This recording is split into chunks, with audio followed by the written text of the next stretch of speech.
Hi there, my name is Janelle Laguette and I'm the GVP of Marketing at Elixir Technologies. Really excited to talk about scaling content with AI today.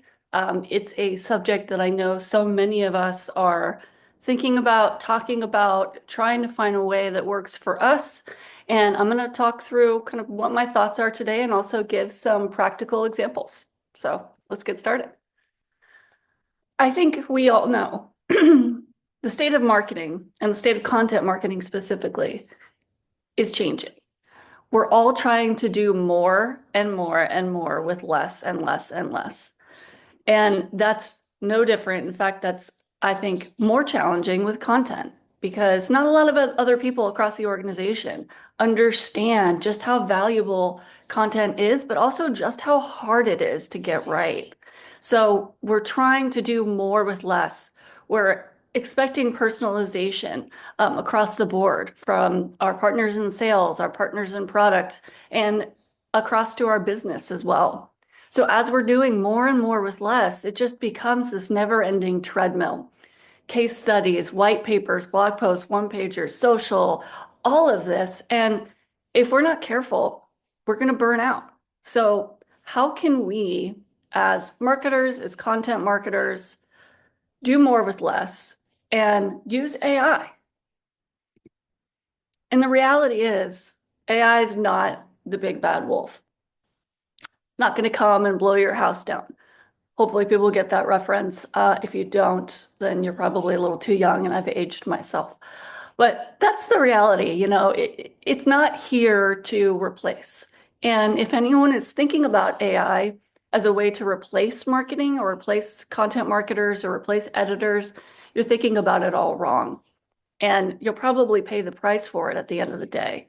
So it's really about, how can we use AI to complement what we're doing, to scale what we're doing, to personalize what we're doing, and to make it more impactful. Because change is constant. And I think we all know we've been using AI for a long time, whether it's to, grammar check, spell check, all of that is a form of AI. And we've been doing it for decades. So it's really no different. It's just advanced. So I want to talk a little bit about where AI can help, and then also talk about where AI belongs in our content creation, ideation, and just overall pace. When I think about AI, I think about it as a junior assistant. A junior assistant's not going to take my job. It's not going to replace me. It's just going to help me with volume and speed.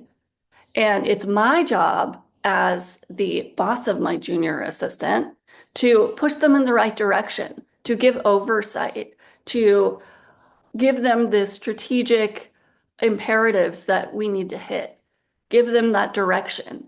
And that's the way I look at AI. So I'm going to talk a little bit about just overall where AI fits in the content process. And then as we go through and talk a little bit longer, I'll show some practical examples and actually some of the tools that I use, that my team uses, and that others I know use as well. I'm not getting paid for any of the endorsements I'm about to say. I'm just giving practical examples because I feel like that's what's going to help. So the reality is there is a role where AI fits in all phases of the content process: ideation, drafting, editing, repurposing. And we can use them in all of the phases. We can use different tools in different places. We can use it across the board. We can use it in just one of these phases. It's really up to you where you need to scale. And every team needs to scale in some way or another.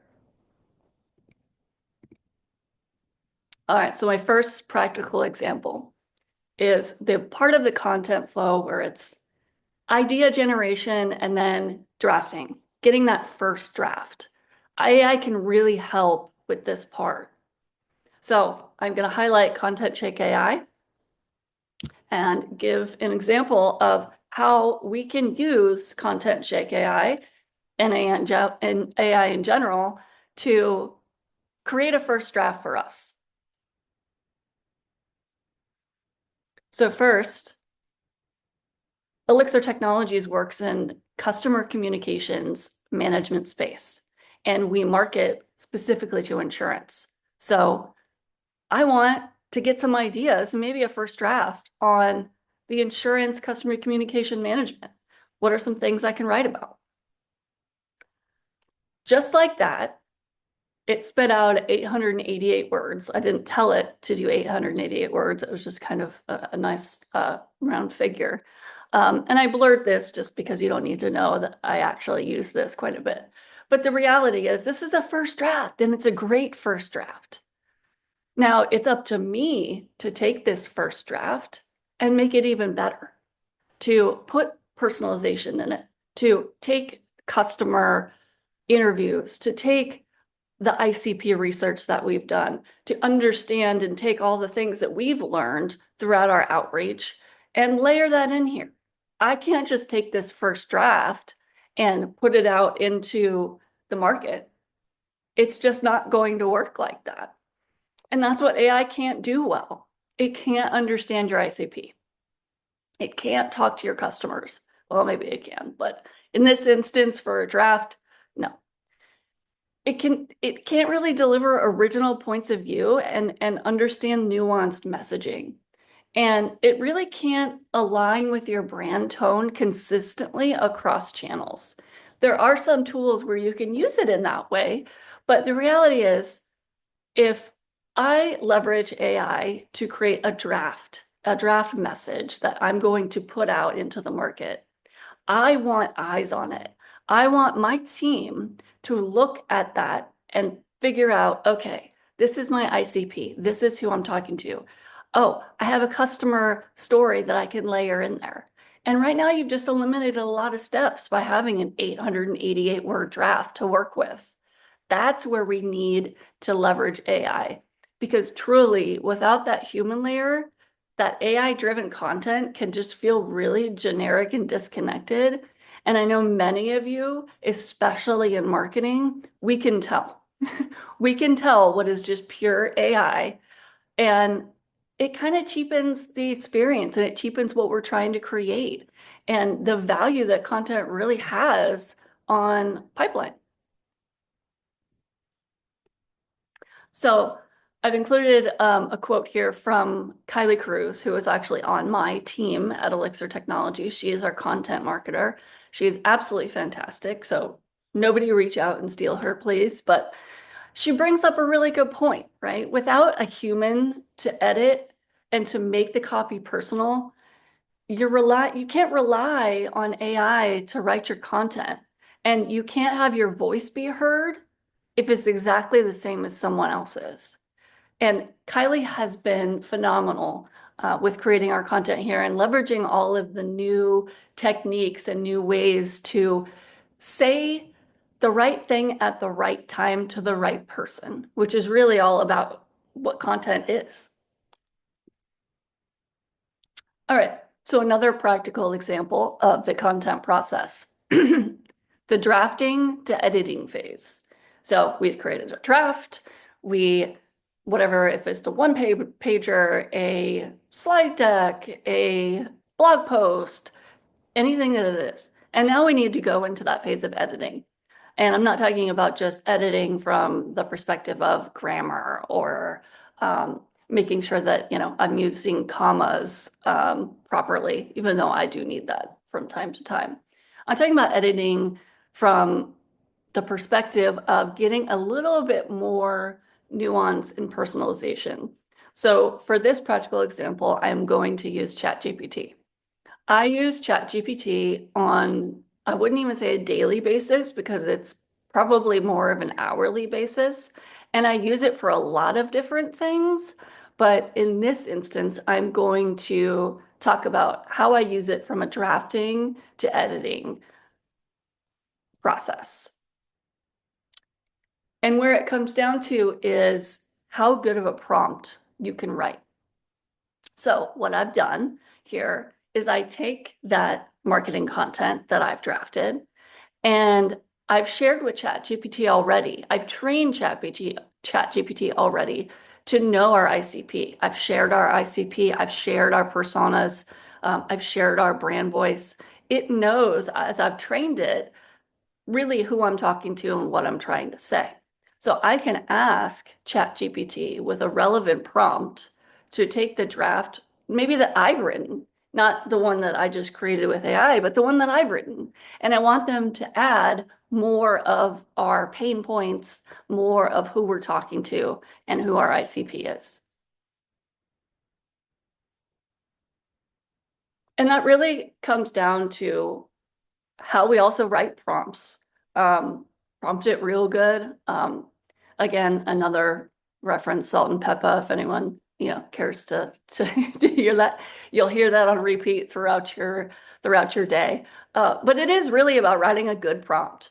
And I think that's where AI is also changing a lot of roles. I think, and I'll talk about this later on in the presentation, but I think we're going to start to see, as we start hiring content marketers, as we start hiring demand generation owners, you're going to have a required skill, having the ability to write a good prompt. I know that as I've started using ChatGPT or using other tools more and more, I've gotten better at writing prompts. And the better the prompt, the better the output. And that's how we can leverage AI and steer AI in the right direction. And it's that prompt and that storytelling and that connection that's going to accelerate our structure and not replace our creativity. Because we as marketers, whether you're a demand generation marketer, a brand marketer, we all come from different marketing backgrounds, but we all get to the same place at some point, which is hopefully leading marketing, like I am. But we all have a story to tell, whether it's to the market, whether it's internally, whether it's to the board and investors. It's all about storytelling. And you can leverage AI across the board, whether it's an internal presentation or it's something to the market. And it really revolves around prompt it real good. But we need guardrails. I think we've all recognized that without these guardrails in place, it can get a little excessive and we can use it in the wrong way and we can overuse it. And I think this is where a lot of us, that fear comes in, right? Of if we use it too much, is it going to replace me? Or am I going to use it incorrectly? But that is exactly why we need to put these guardrails in place. We need to have a human understanding what we're creating, fact checking our outputs, getting context and voice, using it to start and not finish, and training the brand. So I've actually asked David Beza, who is a mentor of mine. I've worked with him for a very long time, dating all the way back to when I worked at Citrix. He's now the founder and CEO at Butter Toast, which is a boutique agency. So if any of you do need any type of assistance with marketing, he's your guy. But he really talks about, AI should increase quality and consistency and not dilute your brand. And that's what it's all about. Quality, consistency, scale.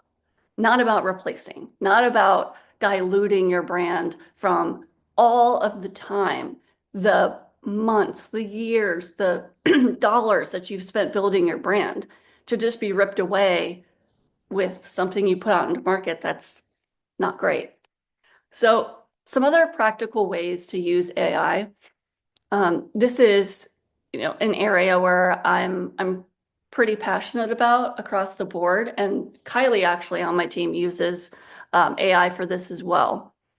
Let AI handle the repetition. Let AI make scale. Let AI take something you've created and repurpose it. That is about, you're creating that piece of content, and now you're going to ask AI to develop all sorts of different pieces of content in a lot of different channels. And you're going to be seen as a rock star in your company if you can take something you've created, something that you know resonates, and reproduce it at scale. They're going to be like, my God, how is someone able to create this much content? And that's not to say that it's easy, because it's not. You still need to know how AI works. You still need to build the rigor, the operational rigor, the tools, and have that unique voice. You need to understand your customer. All these things still apply, but it's really about translating into multiple formats, other ways to use AI. All right, another practical example from that editing phase to the repurposing phase, like I just mentioned. So important to have a way to take what we've already created and reproduce it, repurpose it at scale and in different mediums and different channels. So for this example, I'm using Jasper. And I love Jasper. Again, not being paid. Jasper, if you want to pay me, I will take it. Not being paid for this endorsement. But what Jasper does right now is I'm going to take what I know as our top performing blog posts, our top performing web pages. And I want Jasper to write a email sequence for our sellers or for marketing nurture. What I can do with Jasper is I can give them, hey, these are the use cases. These are the pages that are visited most. This is what's resonating with our audience. Use these inputs and create an email series for me. So we'll watch it in action here. Again, I don't want you to focus on the copy because we're going to steal a little bit of what I do in my job with Elixir Cloud. But you get the idea, right? Look at how fast it can take what I've already created and repurpose it and get it into the hands of our sellers quickly. Now, that's not to say that we don't need to edit that series of emails. Of course we do. But that takes time, and that probably eliminated a day's worth of work, or depending upon how fast you work, like Kylie, maybe an hour, I don't know. But it's about scale. It's about leveraging AI to just get more done. So how do we scale content without overloading our team? Another topic that we talk about all the time. And it's about using those templates in repeatable formats, repurposing existing content like we just showed into new channels. I can take a piece of content and ask, hey, I need to create a social campaign and I want to use an AI tool to do it. There's a million out there. Some I've shown, and some, you can research on your own, depending upon what you need it for. But when you create a modular content system that AI can draw from, it makes it that much easier to scale your content and scale your marketing program, because content is needed across every area of the funnel, from awareness, pre-sales to post, customer stories, renewals, etc. That entire pipeline. Content is a huge part of the entire sales pipeline. And scale comes from systems, and AI can be that solution. So what does this really mean, right? All of this, all the practical examples I used, and this topic in general, what does that mean for what's going to happen to the content marketer's role? Like I said earlier, it's not about replacing. And we need, as marketers, to like pound that into people. It's not about replacing. It's about scale. It's about adding different ways to go about doing more with less. And that's how we can use it. And it's messaging refinement. It's editorial oversight. We need, as marketers, and I'm experiencing this in my job, and I know many of you are, marketing is getting closer and closer to the customer. I think maybe even 5, 10 years ago, marketing would do case studies or maybe some light customer stories, wouldn't talk to the customer all that often. That was down to either customer success or a different department. Hey, that's not my job. The reality is nowadays, it better be your job. If you're not talking to your customer, you're doing something wrong. And by leveraging AI to scale and do all of these things, which are more kind of menial tasks, repetition, it allows us to get that time to have those conversations with our customers, have those conversations with our prospects, go to events, have one-on-one meetings, and have those interactions. Create that human-to-human connection, which that's going to sell a hell of a lot more than anything else. That human-to-human connection, creating that emotional connection with a buyer or a customer is so important to our buying and retention process. So what does that mean for if you're building a team or you're having to scale a team? I need to make sure that, my team of marketers, which I have a fantastic team at Elixir, that they can upskill their skill set, their ideas, and want to embrace AI.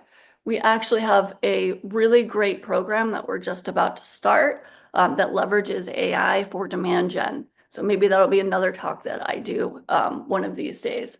But it's really about just making sure that you embrace change. And that's across the board. That's not just marketing. That's every department, every leader.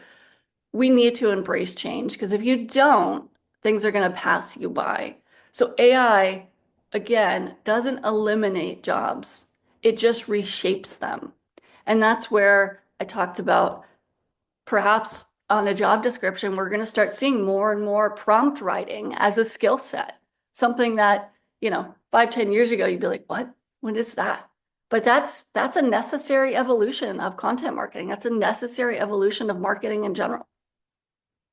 So final thoughts. I think I've said it many, many times in many different ways, but I hope that you've understood my perspective and embraced my perspective. And I'm absolutely here. If any of you want to talk more about it, I can share more examples of how we use it. I would love to connect with more and more of you of how you use it. We just all work better together if we can collaborate. And that's just not internally, that's externally. I want to hear from you because AI is here to stay. And marketers, us as marketing, content marketing, we are irreplaceable. Our knowledge of our ability to do our job and know how to do our job and do it well, that is irreplaceable. So it's the human plus AI that's going to get us to that next phase of growth, which is where we all need to get to, especially by doing more with less. So thank you again. I really enjoyed talking through this. I am available if you want to visit my LinkedIn page, send me a message. I would love to have more interaction and more conversation. Really enjoyed this talk, and I look forward to hopefully talking with some of y'all very, very soon. Thank you.